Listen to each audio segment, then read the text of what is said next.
The glimmering path slipped through the emptiness of the fringe like a breath across cold glass, its sensor arrays drinking in the void.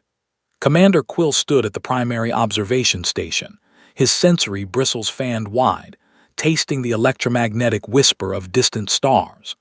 The Zolophian's lean, furred frame remained perfectly still, a habit born of decades navigating the silent corridors of space.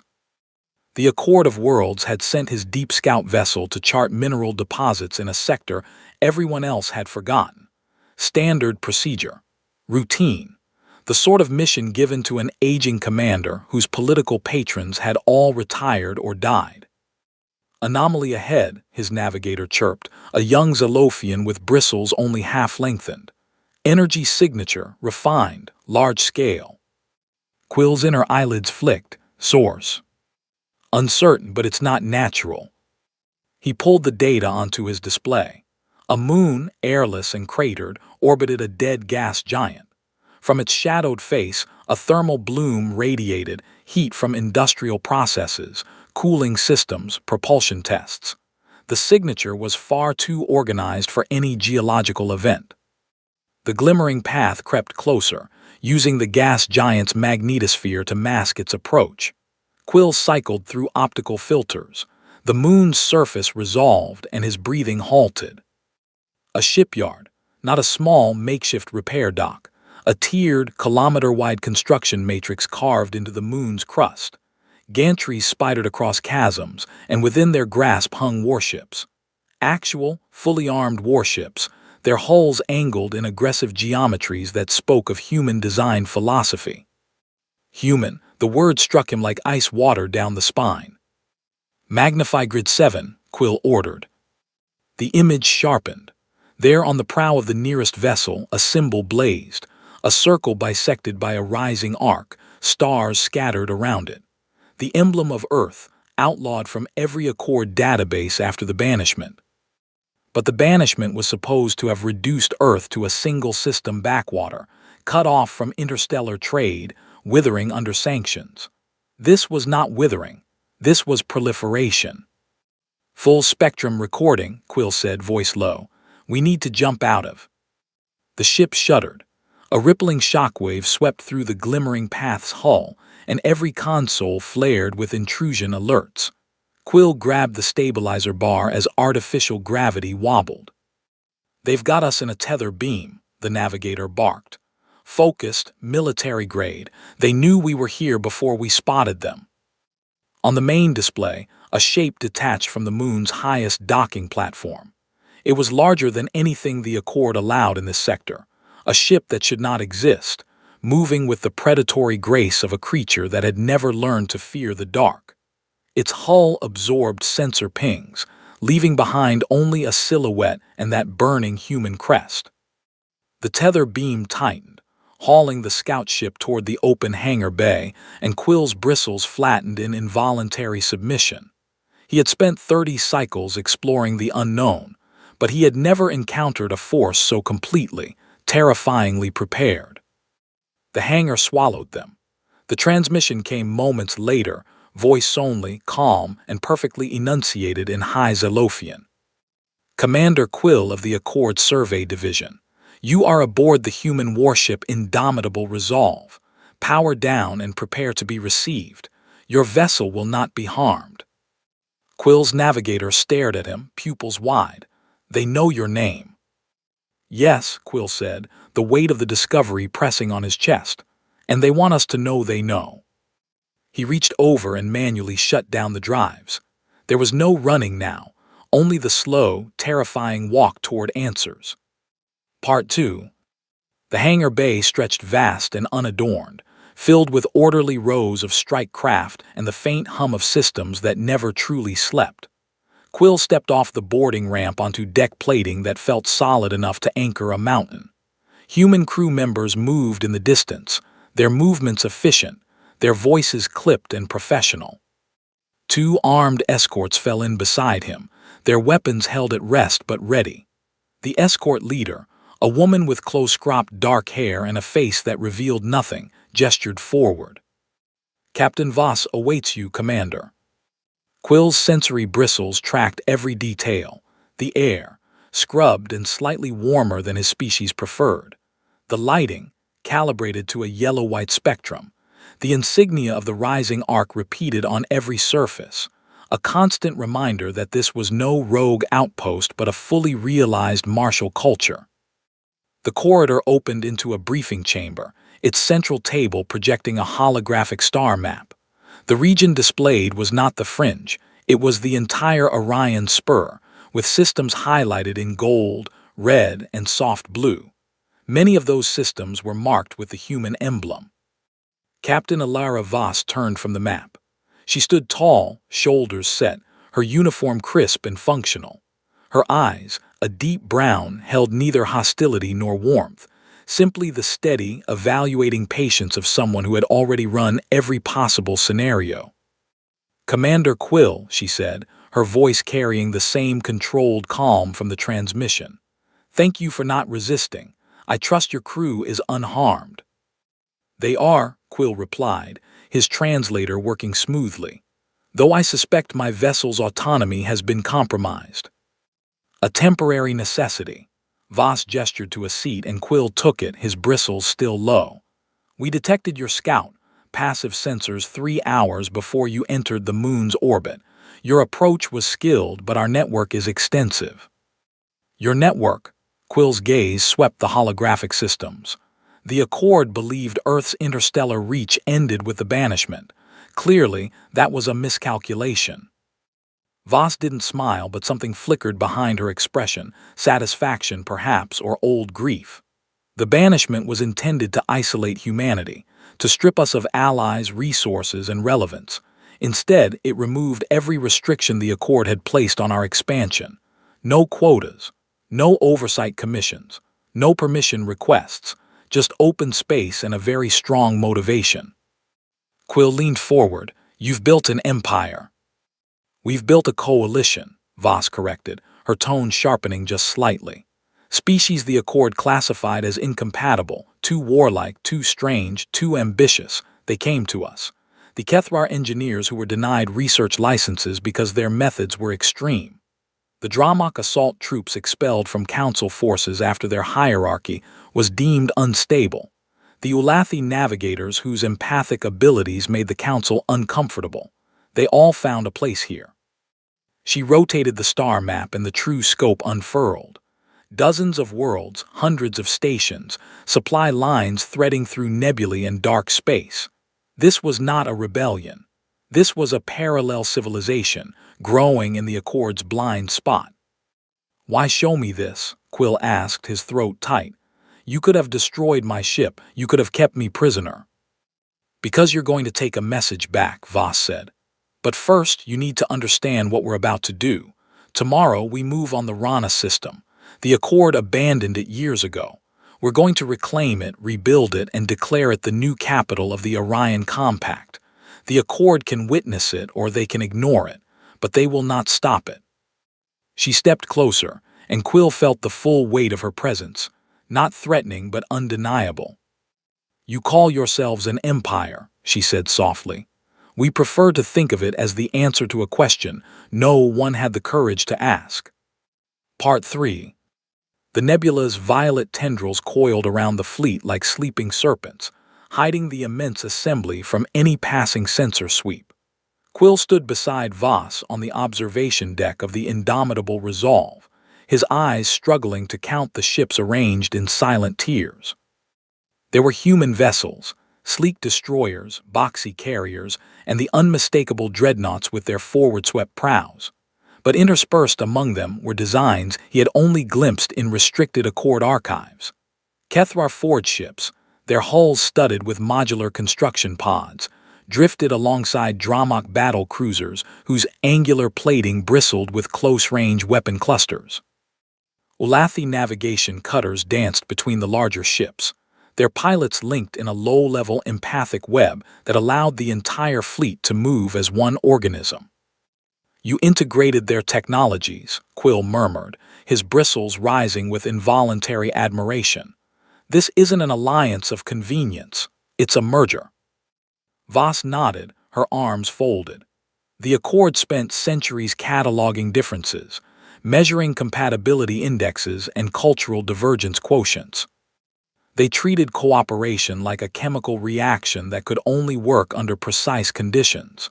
She gestured at the assembled fleet. We treated it like a forge. You put different elements together under pressure, and they become something stronger than the sum. A young Ulathi navigator passed by, her large, dark-adapted eyes meeting Quill's for a moment. She offered a small nod. No fear, no suspicion, just acknowledgement. He had been an enemy observer less than 2 cycles ago, and yet he was being treated as a guest, albeit a supervised one. The Rana system, Quill said, returning to the map Voss had shown earlier.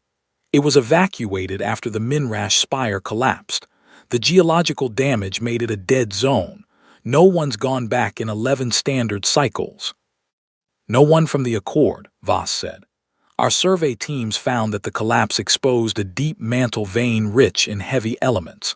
The radiation levels are high but manageable with the shielding techniques the Kethrar developed, and the orbital infrastructure skeletons are still intact. Within 2 cycles, Rana will be a trade nexus linking the compact's core to the outer fringe. Quill's mind raced through the strategic implications. Rana sat at a junction of 7 major slipspace routes. Controlling it would give the compact a logistical stranglehold over half the unaligned systems in the sector. The Accord would be forced to negotiate or fight. You're deliberately provoking them, he said. We're demonstrating capability, Voss replied evenly. The Accord operates on a single principle: power is legitimacy. They banished Earth because they believed we had none. They were wrong then, and they're about to see exactly how wrong. A chime sounded, and the deck vibrated as the fleet's mass drive spooled up. The navigators across the formation received their departure vectors. Outside the observation window, the nebula's haze began to part as the first wave of ships edged forward. Voss turned to Quill, her expression unreadable. We'll reach Rana in 18 hours. You'll witness the claiming. Then you'll go home, Commander, and you'll tell them what you've seen. And if the Accord doesn't believe me? She gave him a look that carried the weight of a decade's preparation. They will. When they see the beacon we light in Rana's orbit, they'll have no choice. The fleet began to move, hundreds of ships executing a synchronized translation into slipspace that sent ripples through the nebula's glowing cloud. Quill watched the human dreadnought's view screen fill with the swirling distortion of the dimensional transition, and for the first time in his career, he felt the ground of his certainties crack beneath him. Part 4. The indomitable resolve hummed with the quiet rhythm of a ship at cruising phase. Quill found Voss in a secondary observation lounge, staring out at the streaked light of slipspace. A tray of untouched rations sat on the table beside her. "May I join you?" he asked. She gestured to the seat opposite. For a long moment, neither spoke. The silence was not hostile. It felt like a pause in a much longer conversation neither had started. "You mentioned the banishment earlier," Quill finally said. "I reviewed the Accord's public record. It states Earth violated the proliferation mandate by developing unapproved bioadaptive countermeasures. The Council voted 64-1 for expulsion." Voss's jaw tightened. The public record omits context. The scourge was devouring entire colonies. Accord medical science had no answer. The nanite plague adapted faster than any treatment. Our researchers proposed a solution, a tailored biophage that would hunt and dismantle the scourge at the molecular level. It worked. We demonstrated it on 3 afflicted worlds. Quill's bristles flattened. The scourge crisis, I remember, it was contained. Contained because we contained it, Voss said, her voice dropping to a low, hard register. Earth sacrificed 12,000 researchers and volunteers to develop the countermeasure. We handed the formulation to the Accord, and the Council's response was to accuse us of weaponizing biology. They said we were too adaptable, that our methods were a threat to interstellar stability. They stripped our council seat and declared the Sol system off-limits to all Accord traffic. She turned to face him, and Quill saw the old wound behind her composure, not anger but something deeper. grief for the trust that had been shattered. We saved them, and they exiled us for it. The words hung between them like a struck chord still vibrating. Quill thought of the Accord's official histories, the sterilized narratives that painted the banishment as a necessary security measure. He had never questioned them. Few did. "The species you've gathered," he said quietly, "they were all cast aside in similar ways." The Kethrar had developed a method of asteroid mining that the Council deemed environmentally catastrophic because it threatened the monopoly of the core world mining guilds. The Dramok were labeled hyper-aggressive after their warriors defended a colony against pirates using tactics the Accord classified as excessive. The Ulatha's empathic network was considered a security vulnerability because it bypassed standard encryption.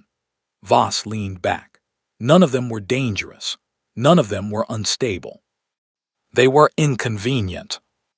Quill's inner eyelids worked as he processed the pattern, and humanity became their banner. Humanity became their shield, Voss corrected. We took the blows the Accord threw. We endured the sanctions, the blockades, the black market profiteering. And while the Council congratulated itself on solving the human problem, we were laying foundations. Quietly, patiently. She picked up a datapad and called up an image. A sprawling orbital city, still under construction, glittering with lights against a backdrop of distant stars. That's Rana Station. When it's complete, it will house 6 million beings from 37 species. The Accord never built anything like it, not because they couldn't, but because they were too busy maintaining borders. Quill stared at the image. His world, the tidy universe of Council protocols and carefully managed alliances, suddenly felt cramped and brittle. He had spent his career enforcing the Accord's vision of order. Now he was seeing its replacement. "Captain," he said, his voice unsteady, "I want to see the rest. Before I return, I want to understand what you've truly built." Voss studied him for a long moment, then she nodded. "Then I'll show you. But be warned, Commander, once you see it, you can't unsee it, and the Accord won't thank you for bringing back the truth." Part 5. The shuttle dropped out of slipspace near Accord Prime, and Quill felt the familiar gravity well of his home system tug at his bones. But nothing else felt familiar. The 3 cycles he had spent among the Compact's outer colonies had left him altered in ways he could not yet articulate. A Council summons arrived before his docking clamps had cooled. They wanted his report immediately. The formal chamber, with its tiered seating and holographic displays, hummed with the barely suppressed energy of officials who sensed a crisis, but didn't yet grasp its shape. Quill stood at the center podium, his sensory bristles rigidly controlled. He had uploaded the data crystal's contents, fleet manifests, construction records, tactical projections. The Council stared at the projections with expressions ranging from disbelief to contempt. "This is fabrication," Councilor Tyrod, a scaled Sarinth, rumbled. "The humans lack the industrial base for such expansion. The banishment ensured that." "The banishment removed their restrictions," Quill replied. "They've built a coalition, Kethrar, Dramok, Ulathi, and others. I've walked through their shipyards. I've seen their colonies." Another councillor, a slender, multi-limbed Almathi, flicked her antennae dismissively. "The Kethrar are a scattered remnant. The Dramok haven't fielded a battle fleet in 2 decades. Even if they've banded together, they're no strategic threat." Quill's bristles rose, an involuntary flush of frustration. "You're making the same error Earth's leadership anticipated. You're measuring them by Accord standards. They aren't trying to replicate our fleet structures. They've created something new." He called up the Rana projection, the orbital station, the defensive batteries, the slipspace relays. "They've claimed the Rana system. A full colonization force is in place. The beacon they've activated is broadcasting on all standard hailing frequencies, announcing the formal establishment of the Orion Compact." The chamber erupted in overlapping voices. Tyrod slammed a manipulator on his console. "Then we send a punitive fleet. Rana is Accord territory." "Rana was abandoned," Quill said. The Council formally rescinded all territorial claims 11 cycles ago due to economic infeasibility. The compact moved in legally, under any reading of interstellar salvage law. The procedural argument landed like a blade. The Council had, in its bureaucratic efficiency, stripped its own justification for military action. The session devolved into a storm of procedural motions and shouted objections. Quill was dismissed with barely concealed fury, but as he left the chamber, a light pressure on his arm stopped him. Councillor Sudrock. The aging minister was a rare sight in the chamber these days, old enough to remember the Scourge crisis, old enough to have voted against the banishment. "Meet me in the archive annex," Sudrock murmured, his voice low. 2 hours. When Quill arrived, Sudrock had already spread a dozen classified files across the table. Reconnaissance reports, signals intelligence, economic projections. None of it had been shared with the full council. "I've been tracking unusual activity in the fringe for 6 cycles," Sudrock said. "Isolated sensor echoes, supply chain anomalies. Nothing conclusive until your report filled in the gaps." He tapped a star chart. "The compact controls at least 42 systems. Their fleet tonnage exceeds the Accord's reaction force by a factor of 3, and their Slupsbus technology is a generation ahead of ours." Quill felt the blood drain from his extremities. 42 systems, you're certain? "I'm conservative," Sudrock said grimly. "It could be more." He met Quill's eyes. "The fleet being sent to Runna is walking into a disaster. Thuluk is a competent commander, but he's preparing to fight a ragtag insurgency. He'll be facing a peer power with home field advantage and no restraint protocols. You have to warn the Council." "The Council won't listen.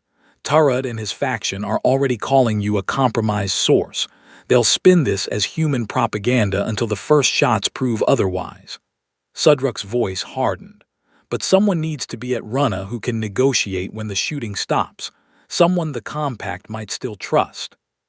Quill understood. He had been chosen, not by design, but by circumstance. His captivity had made him the only accredited Accord observer the humans would likely speak to. "The message you'll carry," Sudrock continued, "is simple. If Thuluk's assault fails, and it will fail, there will be a moment when the Council fractures. In that moment, Earth will have a choice: dictate terms of surrender or offer a new foundation. I believe Captain Vuss knows the difference. I need you to ensure the Council accepts whatever she offers." Quill's bristles flattened. "You're asking me to aid a foreign power." "I'm asking you to prevent a war the Accord cannot win," Sudrock said. "There's a distinction, Commander. You've seen it. Now you have to act on it." Part 6. The Accord punitive fleet dropped into the Runna system in battle formation. 37 warships arrayed in a spearhead designed to overwhelm any static defense. Admiral Thuluk commanded from the dreadnought Unyielding Purpose, his scaled jaw set in grim confidence. The target data had shown a single half-finished station and a handful of escort vessels. Instead, the tactical display lit up with contacts. 114. Ships of varying tonnage, arranged in concentric layers, a defensive onion that turned the approach vector into a gauntlet. "Status change," the sensor officer reported, his voice strained. "They're hailing us, all channels." Thuluk's frill stiffened. "Put it through." Captain Alara Vuss appeared on the main screen, her expression composed, the human emblem visible on her collar. "Admiral Thuluk of the Accord Punitive Command. This is Captain Vuss of the Orion Compact. You've entered sovereign territory. Please state your intentions." "You are occupying Accord space in violation of interstellar law," Thuluk responded, his tone cold. "Stand down your forces and prepare to be boarded. This is your only warning." Vuss did not blink. The Runna system was legally abandoned by the Accord under Resolution 2187C. No claim has been registered in 11 cycles. Our colonization is lawful under salvage precedent, which the Accord itself ratified in the Culvus Protocols. I ask again, state your intentions." Thuluk's frill flushed darker. The legal argument was sound, he knew it, his officers knew it. But his orders were to project force, not debate jurisdiction. Your coalition is an unsanctioned interstellar polity operating without oversight, he growled. This is a matter of security, not salvage. Power down your weapons. A long pause, then Vus tilted her head slightly. You're going to attack, aren't you? You know the law isn't on your side, but you've been told to treat us as insurgents, so you'll follow the script. Her voice carried no anger, only a weary resignation. I want you to listen to me, Admiral. I want you to remember these next few moments, because what happens isn't your fault, it's the Council's. They sent you here blind. She cut the transmission. On the tactical display, the compact fleet shifted. The outer ring of ships activated something, emitters that pulsed in a synchronized wave. Incoming energy surge, the sensor officer shouted. Wide spectrum, it's our targeting systems are failing. Across the unyielding purpose, weapon consoles flickered and reset. Missile guidance lost lock. Torpedo tubes reported safe mode defaults. The entire Accord fleet had been simultaneously struck by a frequency disruption field that blanketed their offensive systems without damaging a single hull plate. They're jamming us, the weapons officer said, disbelief coloring his voice. Every fire control system just went into diagnostic mode. We can't launch. Thuluk's frill lay flat against his neck. He had prepared for ambushes, for overwhelming firepower, for suicidal charges. He had not prepared for absolute, non-lethal neutralization. The compact fleet did not advance. They held formation, emitters still pulsing, waiting. And then Vussa's voice returned, broadcast across every Accord ship. Admiral Thuluk, we have not fired a single shot. We do not intend to. You are surrounded, disarmed, but entirely unharmed. I'm going to send a shuttle to your flagship. I invite you and any other officer to come aboard and discuss terms. Not surrender, partnership. The transmission ended. In the silence that followed, Thuluk stared at his dead weapon boards and realized the trap he had walked into was not military. It was moral. He could order his crew to fight with improvised measures, or he could admit that the engagement was already over and had been over before it began. Signal the fleet, he said quietly. All ships hold position. Prepare to receive the compact delegation. His first officer's jaw gaped. Admiral, the Council will. The Council, Thuluk interrupted, sent us to break a rebellion. There is no rebellion here. There is a nation, and I will not be the one to start a war over their failure to see it. Part 7. The Accord chamber on Runa Station was not yet finished. Construction drones still hummed in the upper trusses, and the viewports were covered with temporary seals. But a large circular table had been installed, and around it sat representatives of two civilizations that had nearly collided in fire. Vus sat at one curve, flanked by a Kuthra engineer ambassador and a Drumuk clan elder. Opposite them, Thuluk, Sudruk, and a hastily appointed council envoy took their seats. Quill stood near the back of the chamber, an observer now, his official role murky but his presence tolerated by both sides. You've made your point, Sudruk said, his voice carrying the exhaustion of someone who had fought too many bureaucratic battles. The Accord's military posture has been rendered ineffective. Your coalition is larger and more capable than we believed. The Council is prepared to reconsider the banishment. Vus leaned forward. Reconsider? No. The banishment will be formally rescinded, and the Accord will issue a public acknowledgement that the vote was made under flawed premises. Earth and every member of the compact will be recognized as a sovereign entity with full diplomatic standing. The council envoy, a young Ulmutha with nervous antennae, began to object, but Sudruk raised a hand. That is acceptable. The language can be drafted. There's more, Vus continued.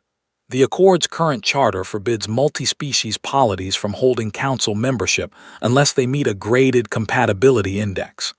That index was designed to keep out groups like ours, too mixed, too unconventional. We want it abolished. And we want the compact to be seated as a founding signatory of a new charter, one that doesn't banish species for being inconvenient. Thuluk, who had remained silent since his shuttle had docked, spoke up. You're asking us to dissolve the Accord as it currently exists. I'm asking you to evolve it, Voss said. You've seen what we built in a decade of isolation. Imagine what we could build together, without the fear, without the gatekeeping. The scourge almost ended all of us. We survived by working outside your rules. Now we're offering those lessons to you freely. The negotiations stretched across 3 days.